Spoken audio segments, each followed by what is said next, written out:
খোয়াইয়ের প্রয়াত সাংবাদিকের পরিবারকে আর্থিক সহায়তা প্রদান করল দৈনিক সংবাদ। রাজ্যের সবচেয়ে জনপ্রিয় ও জনবহুল দৈনিক সংবাদ শুধুমাত্র সংবাদ পরিবেশন করার দায়িত্বই পালন করছে তা কিন্তু নয়। দৈনিক সংবাদ সঠিক গঠনমূলক সংবাদ পরিবেশন এর পাশাপাশি সামাজিক কাজকর্ম করে আসছে প্রতি বছর। দরিদ্র ও অসহায় মানুষের সেবায় দৈনিক সংবাদ সর্বদাই নিয়োজিত। আজ খোয়াইয়ের প্রয়াত সাংবাদিক মানস ভট্টাচার্যের পরিবারের হাতে সাধ্যমতো আর্থিক সহায়তা তুলে দেয় দৈনিক সংবাদ।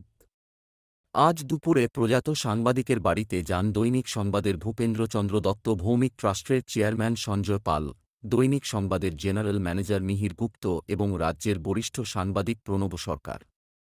তারা প্রয়াত সাংবাদিকের পরিবারের সাথে কথা বলেন এবং সাধ্যমতো আর্থিক সহায়তা প্রদান করেন। এক সাক্ষাৎকারে প্রণব সরকার জানিয়েছেন, প্রয়াত সাংবাদিকের পরিবারের পক্ষ থেকে আর্থিক দুর্বলতার কথা জানতে পেরে দৈনিক সংবাদের পক্ষ থেকে এই সাংবাদিক পরিবারটিকে সাহায্য এবং সহযোগিতার উদ্দেশ্যে তারা এসেছেন আগরতলা থেকে। প্রণব সরকার জানান, এই পরিবারটিরকে সাহায্য সহযোগিতার হাত অন্যরা না বাড়িয়ে দিলেও দৈনিক সংবাদ সাহায্যের হাত বাড়িয়ে দিয়েছে, আর এজন্য তিনি দৈনিক সংবাদকে অসংখ্য ধন্যবাদ জানিয়েছেন। মানুষের পরিবারে এই নিয়ে আমি অনেকবারই এসেছি। আসলে ওরা খুব আর্থিকভাবে খুব কষ্টের মধ্যে দিয়ে যাচ্ছে। প্রায় মানুষের মা ফোন করে, মানুষের মিসেস ফোন করে।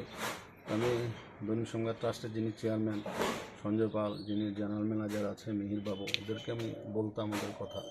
তো ওনারা তাদের প্রতিষ্ঠান থেকে আজকে 10,000 টাকা মানুষের পরিবারের কাছে ওনারা দিয়েছেন।